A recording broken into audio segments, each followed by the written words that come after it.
ارتداد کی آندھی ہندوستان کے مسلمانوں کو بڑی تیزی کے ساتھ اپنے لپیٹ میں لے رہی ہے۔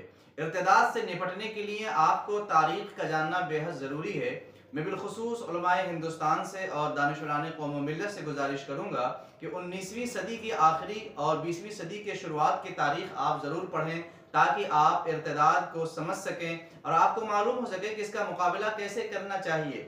حال میں جو کچھ ہو رہا ہے یہ ماضی میں بنائے گئے فارمولے ہیں جس پر آج عمل ہو رہا ہے۔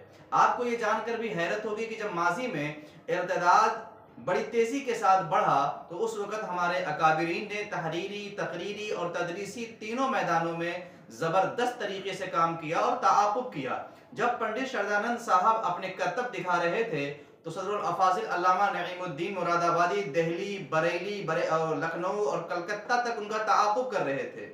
جب پنڈت لیکھ رام صاحب اپنے کرشمے کے ذریعے سے اسلام اور مسلمانوں پہ اعتراضات کر رہے تھے، اس وقت علامہ سید غلام قطب الدین برہمچاری رحمۃ اللہ تعالی علیہ ان کا زبردست جواب دے رہے تھے۔ جس وقت یہ حضرات تحریر کے ذریعے سے بالخصوص پنڈت شردانند صاحب نے اسلام اور مسلمانوں پر اعتراض کیا تھا تو صدر الافاضل رحمۃ اللہ تعالی علیہ نے احقاق حق اور کئی ایک اکابرین نے کتابیں لکھ کر کے اس کا علمی جواب بھی دیا تھا۔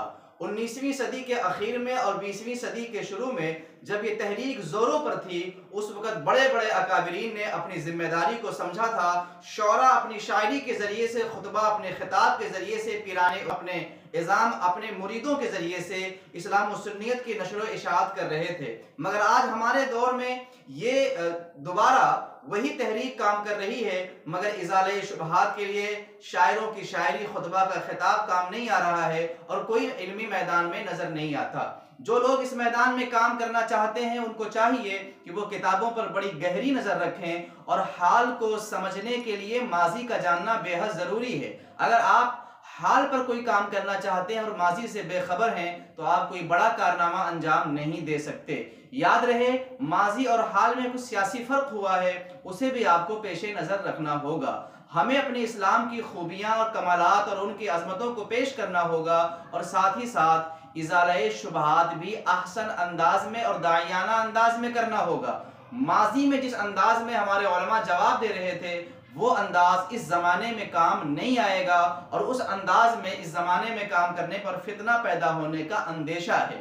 ہم اپنے مسلمان بھائیوں کے جان، مال، عزت و آبرو کی حفاظت بھی کریں گے اور اپنے ملک عزیز ہندوستان سے جو ہمیں بے پناہ محبت ہے اس کا کھلم کھلا ثبوت بھی پیش کریں گے۔ لہٰذا تمام دانشوروں سے گزارش ہے، علماء سے گزارش ہے، طلباء سے گزارش ہے، مطالعہ کو وسیع کیجئے اور ارتداد کی آندھی کو اور سیلاب کو روکنے کے لیے منظم طریقے سے آگے بڑھیے۔ پہلے علم اور اس کے بعد خدمت۔ اگر آپ علم کے بجائے جذبات کے ذریعے سے اس بہاؤ کو، اس سیلاب کو روکنا چاہیں گے تو میرا اپنا تجربہ یہ ہے کہ آپ اس سیلاب میں بہہ جائیں گے اور اس آندھی کے شکار ہو جائیں گے۔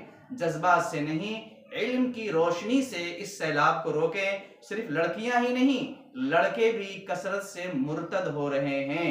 لہٰذا ہمارا یہ بہت بڑا فریضہ ہے، ذمہ داری ہے ہم پر کہ ہم اپنے دین کی خدمات کو انجام دیں اور اپنے قوم کو بچائیں اور اپنے قوم کی صحیح رہنمائی کریں۔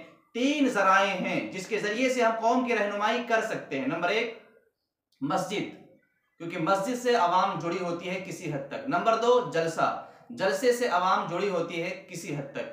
نمبر 3 پیران اعظام، پیران اعظام سے عوام جڑی ہوتی ہے کسی حد تک۔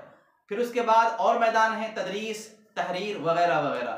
ان تمام میدانوں پر جو بے راہ روی نظر آ رہی ہے اسے ختم کرنا ہوگا۔ سب سے زیادہ اسٹیج کی بے راہ روی کو دور کرنا ہوگا، کیونکہ اس سے غیر تو غیر اپنے بھی اسلام اور مسلمان اور علماء سے بدظن ہو رہے ہیں۔